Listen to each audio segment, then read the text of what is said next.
Soha Toje gun la nyomba chom den de tsenzama tebe ngende donge se dosomane se sangye mingi la benduria yuji jawola cha che lo. With my deepest homage and respect to Medicine Buddha, the supreme healer of all the diseases the human beings suffer. Now, Tashi Delek to all my dear friends. I'm here again for the second time. In my previous short video that I made about the benefit of the boiled hot water. Now, my name is Lodsang. I'm born in Tibet and then left Tibet in 1959 at the age of 9. So now I'm living in Barcelona, Spain for the last nearly almost 30 years. So now my main reason I'm here again is to share a little bit about the influence of mind for physical and psychological health based on Tibetan medicine. Since I'm in the lockdown, so I thought better to share a little bit about the information about the mental influences for the health. So I'm here to share a little bit about that, but it's not something easy to share in 30 or 40 minutes. So because I want to go a little bit more deeper, or to make it more clear to understand what is the influence of the mind for psychological and the physical health, and then what are the relation between body and mind. So what are the impact or influence they make each other. So to make this clear understanding, to recognize the relationship, then you will understand the influences.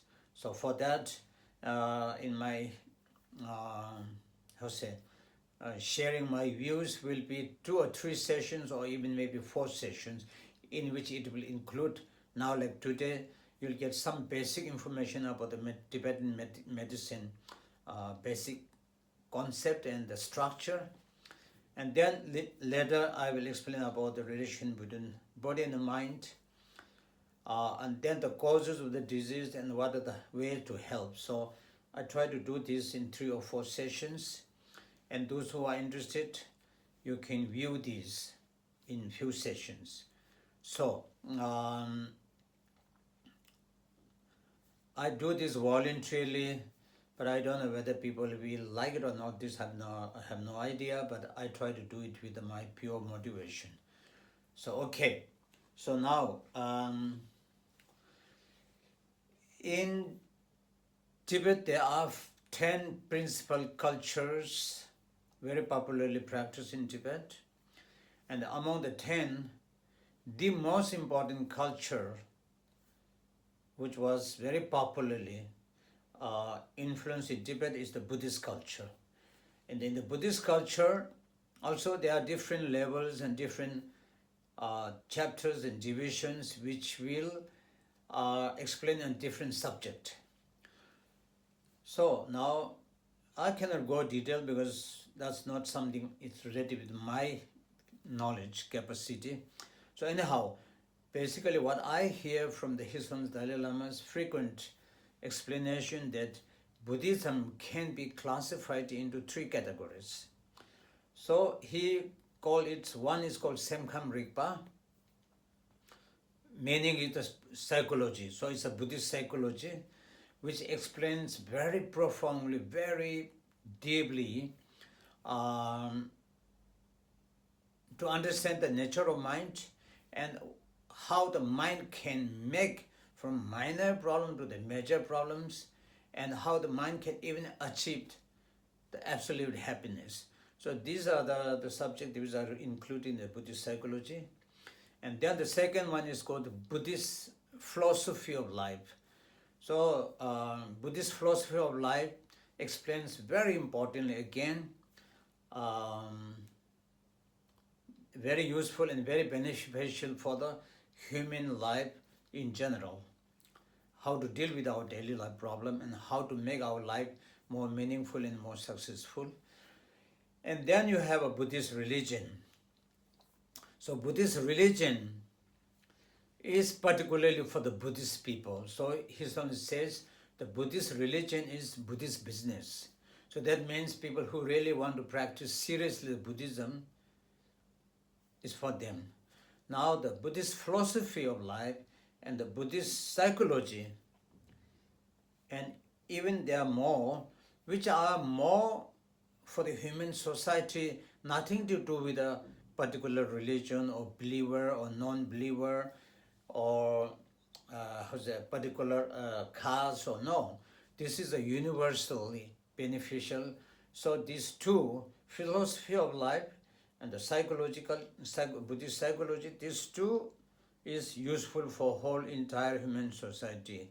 So his one has been working with the great scientists and neurologists, different specialist people for over 30 years, how to make the human society to be a better quality of life. So that is mainly Sowa Rigpa and the Buddhist psychology and the philosophy. Okay. So now another very important culture which is very popularly practiced and recognized by the Tibetans in Tibet is Sowa Rigpa. Sowa Rigpa means, Sowa means cure or heal, Rigpa means a science. So that meaning is the Tibetan medicine. So Sowa Rigpa plays a very, very important role in the human society, and particularly in the past in Tibet and all the area, Himalayan area or countries which have been has a fully influences of the Tibetan medicine.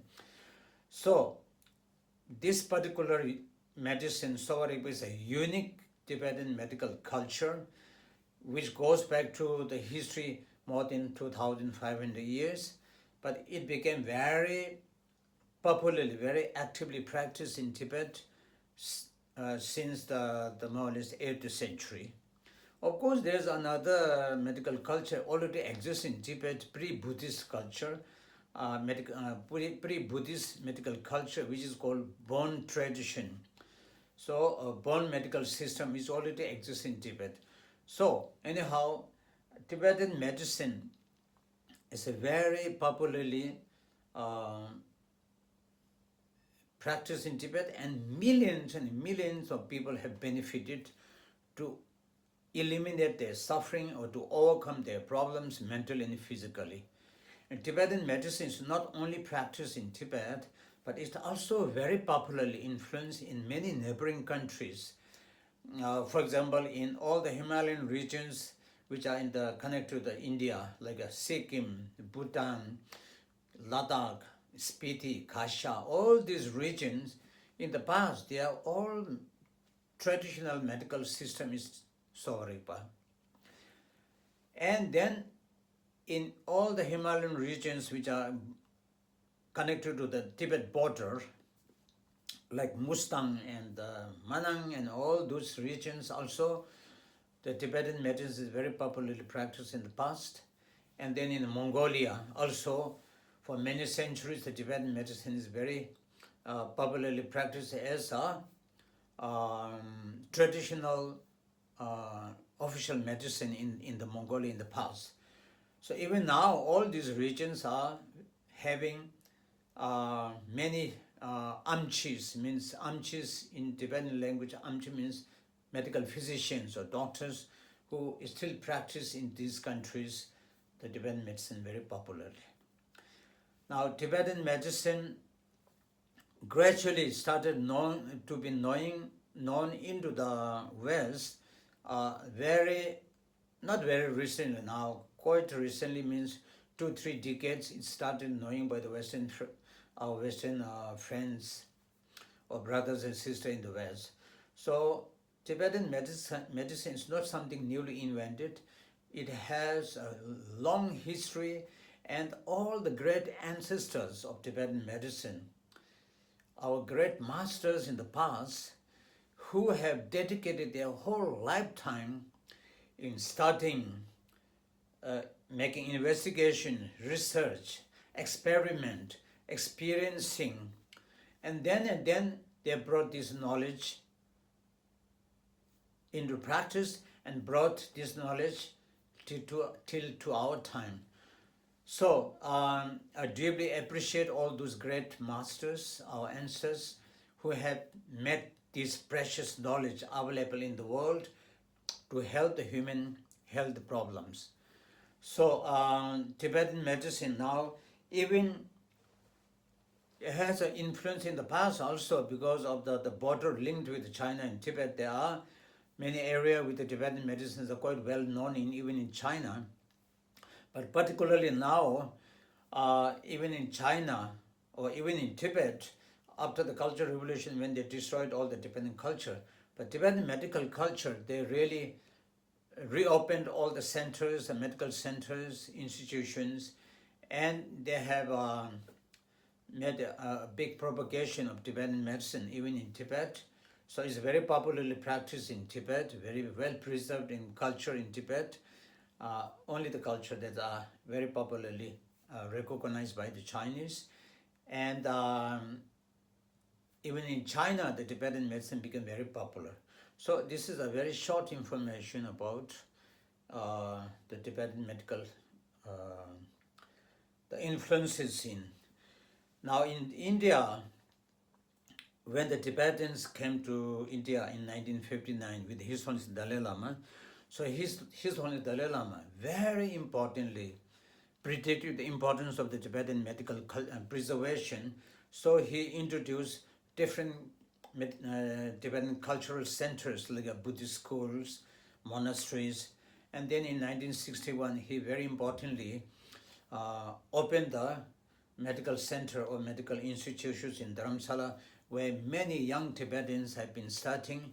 Until now, hundreds and hundreds of have graduated from these medical institutions, and then later also they introduced two more institutions or schools where the people, Tibetan people or Himalayan people can study the Tibetan medicine, and one is called Chakpuri in North India, and one is Banaras in Saranath in the Tibetan higher study, beside the main medical institution in Dharamsala, which is called Medzikang, Astro Medical Institution. So these are the area where the people can study Tibetan medicine. And in India and Nepal, they have introduced so many Tibetan medical clinics from Dharamsala. So all these medical clinics were very popularly or very famous for treating different problems in the Indian community. So Tibetan medicine doctors are not only working with the Tibetan community, but they are working, I think, more about, 30, 40 or 50 clinics in India and Nepal they have introduced, where thousands and thousands of local Indians are coming to get treatment, and they have been very successfully helping. Now, even the Indian government has legally recognized Tibetan medicine, 2-3 years ago. So that's something I want to share with you. And now there are quite a lot of Tibetan doctors working in America or in Europe, some places, even in a very important field like research work or in the university like so. Tibetan medicine is quite importantly recognized now even in many places beside the Tibet. Now, Tibetan medicine, I said, is a unique because we call it Sowa Rigpa. So it means something to cure the disease based on the reality, the truth, and the fact, through working intensively based on kind of a research experiment. So the Tibetan medicine is a very broad subject, a very deep subject that it's not something that you can study in 2 months, 3 months, or 4 months' time. No, it needs many, many years of study theoretically and many years of practically experiences. So it's a huge major culture in Tibet, and which needs a lot of time to study, and then you can become a good amchi or tsoze or member, meaning different name, but all meaning is physician. So Tibetan doctors work with all kind of disease. So these are just basic, very short information before I go to the. I know many people know about the Tibetan medicine, but in case someone doesn't know what is this, so it's not a newly invented, but this has been, I said it has been practiced for many, many centuries, and millions of people have been benefited, and many, it has really given a very huge, a very, very, how to say, a constructive service to the human health problem, okay? Now, another thing I want to share with you people is that all the existing knowledge, whether you call it knowledge or wisdom or education, whatever, all these actually are universal property. It belongs to the whole human society. All the wisdom, knowledge does not belong to any particular country or particular religion or particular caste or particular color. No, this belongs to the whole human society, because since the human problem is experienced everywhere by all types of people. No matter whether you are black or white or gray or whatever, whether you are rich or poor, or the health problem has been experienced by all people, okay? So, and then we also say the human problem is boundaryless. There's no any boundary, or there's a limit saying this is the limit of the human problem. No, human problem is so huge, you cannot imagine how big, how huge it is, and we call it limitless and the boundaryless suffering. So, if the problem or the suffering is a boundaryless, humilless, that means even the knowledge, the wisdom, which should help this problem, or which should make the problem to overcome or eliminate the problems, the wisdom is also limitless, boundaryless. So there's no any limit saying this is enough to study to help the human problem. It's impossible, okay? So you see, that means according to our understanding, but the past centuries and centuries, so many people have worked so much hard to find a solution for the human problems, and billions of dollars have been invested for making a research or looking for the solution to help the problem, but we are still couldn't get the full success to help all the problems. So this is the one thing that we will clearly understand, that the human problem is boundaryless and limitless. Okay, so what I mean is that now we experience again why I say the problems, there are always some new problems are appearing. And then again you have to look at new solution to help this kind of problem. Now recently, right now we all are experiencing now this coronavirus, which are newly invented, and the whole world got panic, shock, confused. And even it's never happened in the history that the whole world is almost like a lockdown. Everybody has to remain at home. I don't think that even it happened even in the World War. So anyhow, this is a new problem. So that means, again, to find a solution for this problem, you need a wisdom. You need a kind of another mental intelligence to look for the solution to overcome this problem.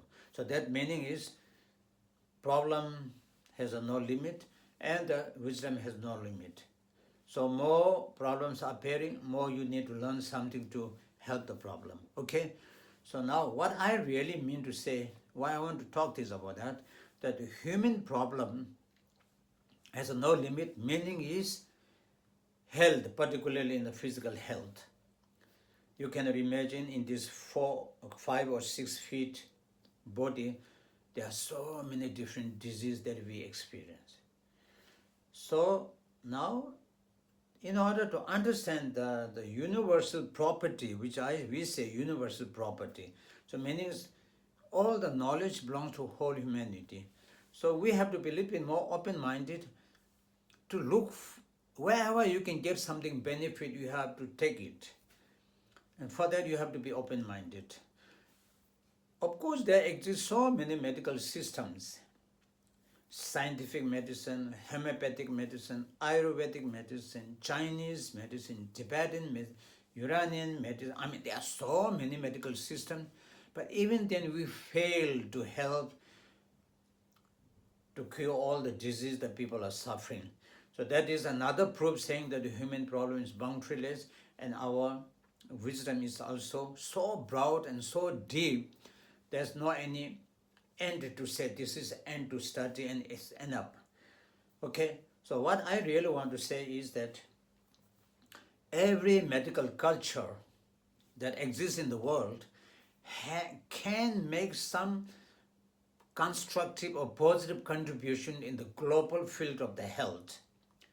So to understand this universal property, you have to be open-minded. So once you are open-minded, then say you'll try to take whatever is good from the other culture to help your patients or help your suffering human brothers and better more effectively. If you are not open-minded, if you are close-minded, then say, this is our system, that is your system. We don't accept this. This is not the right way. I mean, then you become very critical with your narrow-minded or with your close-minded, thinking that one system is perfect. That is impossible. Of course, the best at the moment, the present time, the most effective and the most beneficial medical culture or medical system is scientific medicine. Of course, we all agree that. Without this medical system, you will have a huge suffering in the world. But it doesn't mean that this one system can help all the problem. That is impossible, and I cannot agree with that. Because practically we know there are many problems that cannot be helped. So do other medical culture or systems cannot say that our system the best and it will cure everything. That is also impossible. It's not agreeable. So meaning is that every culture has something particular contribution can make. Some can make more, some can make less. But the whole medical cultures, their main aim and objective and the purpose of their life is to cure the disease, to help the problem. So in order to help this problem, no matter where you get it or how you get it, you try to take it to benefit the patients. So for that, I just want to say there are many things we can contribute from Tibetan medicine also in the global field. Based on our experience in the exile for 60 years, there are so many patients being treated in India, Nepal, or in other parts. Many patients have received a huge has a positive benefit. So Tibetan medicine, honestly speaking, is very good to work with the psychological problem, mental related problem, or what you call here psychosomatic. So it's quite very effective, but it doesn't mean that we are 100% can guarantee and cure everything. No, but generally Tibetan medicine benefits a lot because we understand the importance of the mind. So our ancestors has really dedicated a lot of time to make a particular work or research on how to help this mental related problem. So that's something that Tibetan medicine plays a very important role or as a contribution. And then Tibetan medicine is very particularly good for all the chronic diseases. So in that field, Tibetan medicine, which is based on the natural herbs and plants and some minerals, so all this natural treatment, of course it takes time, but they can be very effective for the chronic disease. Now in the acute, serious problems, Tibetan medicine or even Ayurvedic or Chinese, I don't think they'll be very, very effective. For emergency cases, Western medicine is the best. So there are many diseases, I think the other medical. So what I'm saying that for the life-threatening disease, like something very serious, emergency problem, from my side, honestly speaking, the Tibetan medicine cannot do much. But otherwise, from the chronic disease, of course, there are some problems, serious problems. Of course, Tibetan, if they are not a life-threatening or something danger, immediate danger, no. But apart from that, Tibetan medicine actually helps very much to chronic disease. Now, Tibetan medicine is a very broad and huge subject because we work globally, not only focus on one problem.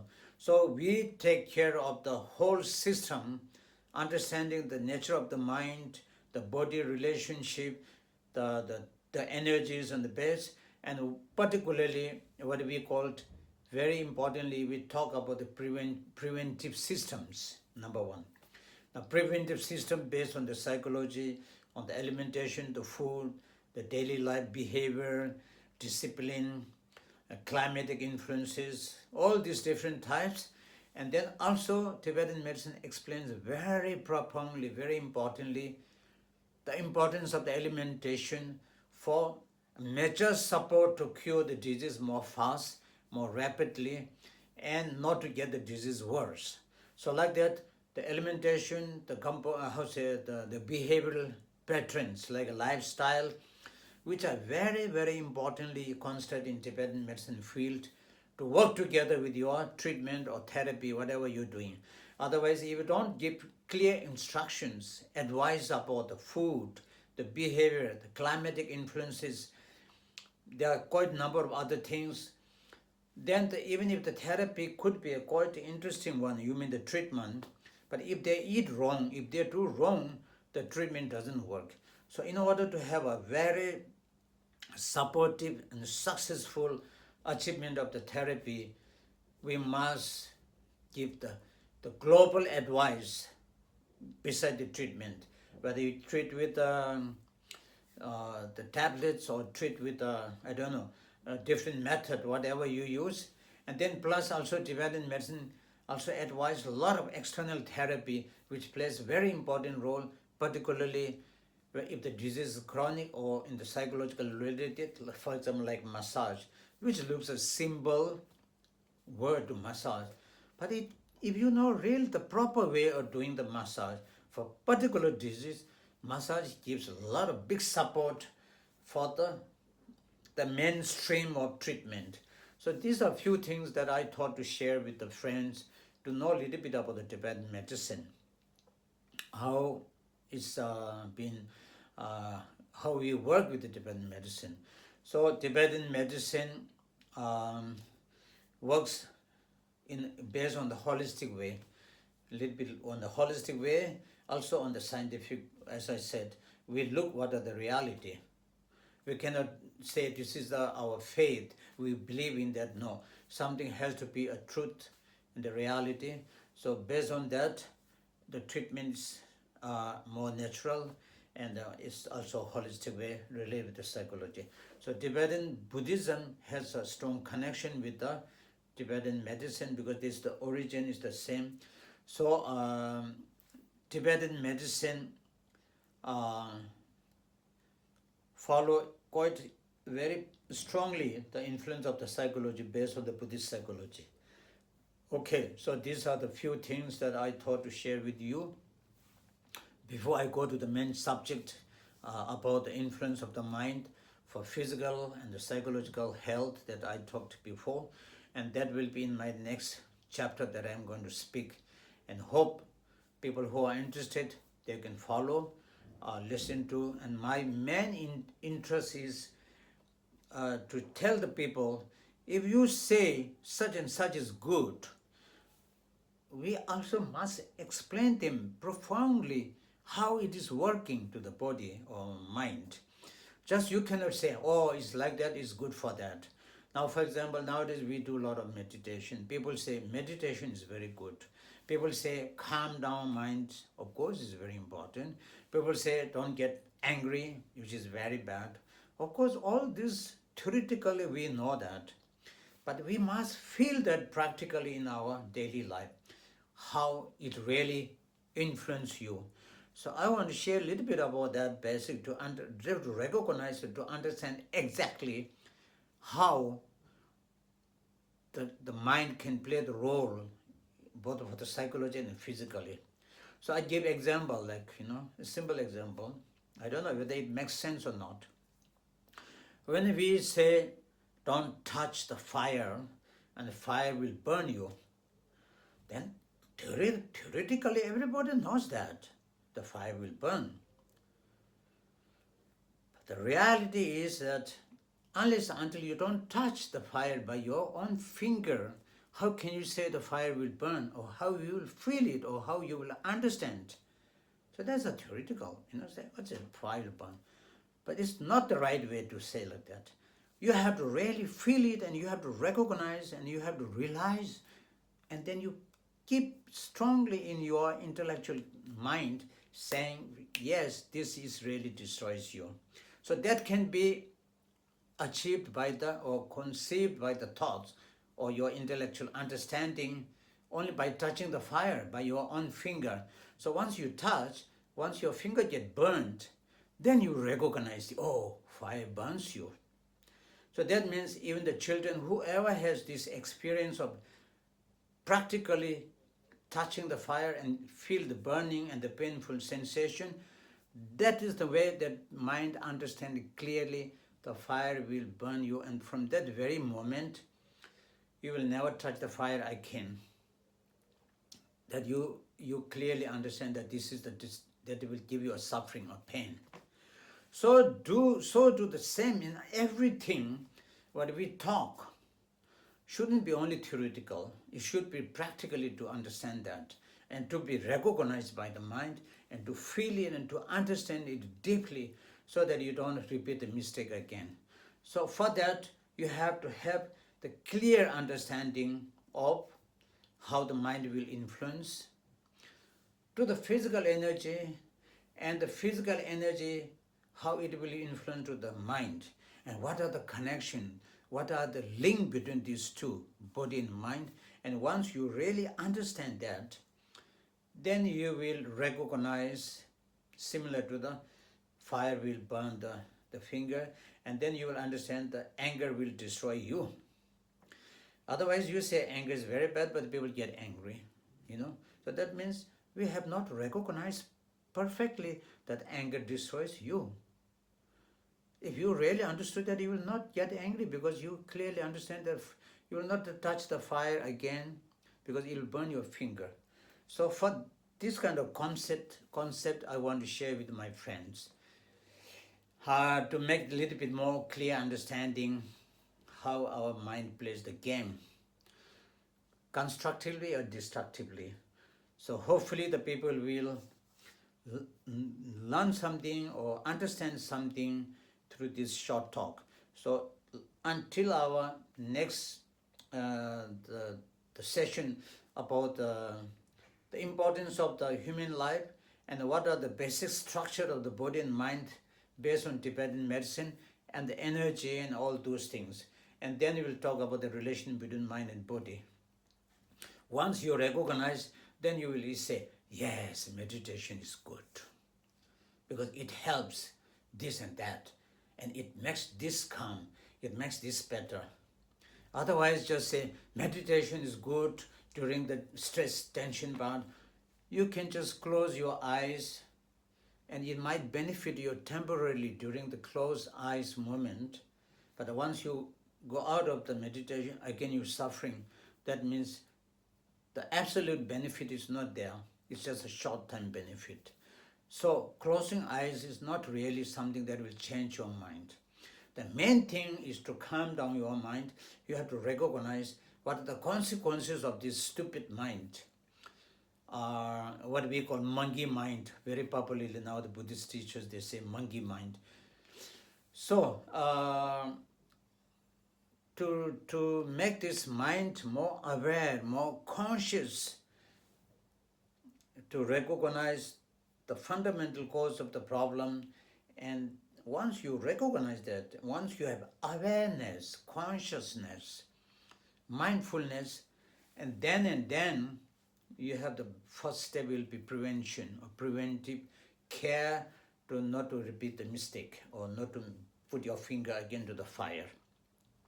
So hope this information slowly make you understanding in the future, and then after that we will explain about the cause of the mind and body relation problem, based on the psychology, based on the food, based on the climate, whatever, and what are the possible method or way to help this problem, the solution I hopefully to share with you all.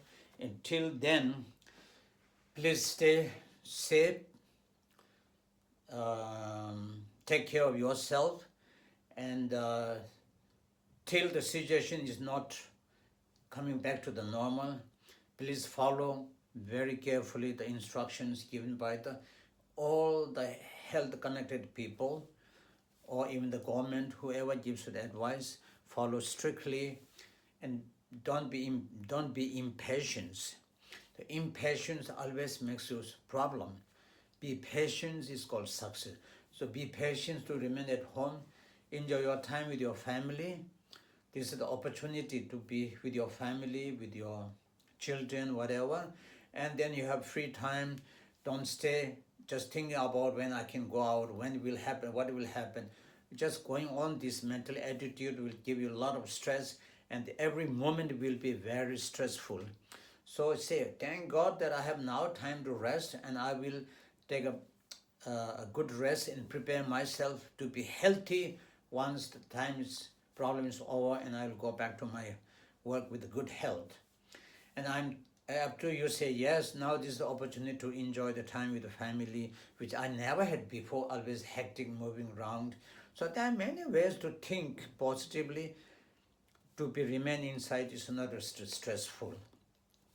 Do meditation, yoga, exercise, whatever is possible, but take the time as an opportunity, but not as an obligation, pressure, like you are in the prison. Not like that.